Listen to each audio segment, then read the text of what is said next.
निवडणूक आयोगाने काय निर्णय द्यावा त्यामध्ये आम्हाला बोलण्याचा आणि इंटरफेअर करण्याचा अधिकार नाही। निवडणूक आयोगाला पूर्णपणे स्वायत्तता असून आपण संविधानाचे आणि कायद्याचे पालन केले पाहिजे। आपल्याला जनमताचा अधिकार दिलेला असून त्याचेही आपण पालन केले पाहिजे असं परखड मत उपमुख्यमंत्री अजित पवारांनी माध्यमांसमोर मांडले। निवडणूक आयोग हे वेगळी त्यांची हे आहे, म्हणजे त्यांना वेगळा अधिकार आहे। त्याच्यामुळं निवडणूक आयोगाने काय निर्णय द्यावा हा त्यांचा अधिकार आहे। त्याच्यात आम्हाला बोलण्याचाही इंटरफेअर करण्याचा पण अधिकार नाहीये। पूर्णपणे त्यांना स्वायत्तता आहे की नाही? जशी न्याय व्यवस्थेला स्वायत्तता आहे तशी निवडणूक आयोगाला स्वायत्तता आणि आजची नाहीये, ती घटनेने दिलेली आहे।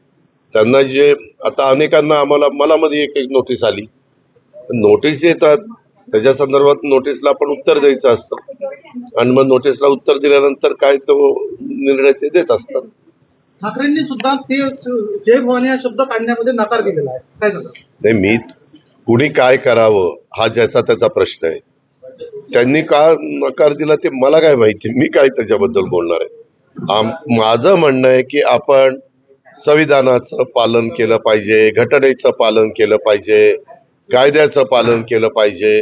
आपण ज्यांना स्वायत्तता दिलेली आहे, ज्यांना तो अधिकार दिलेला आहे, त्यांचं निवडणूक आचारसंहितेच्या नियमांचं पालन केलं पाहिजे।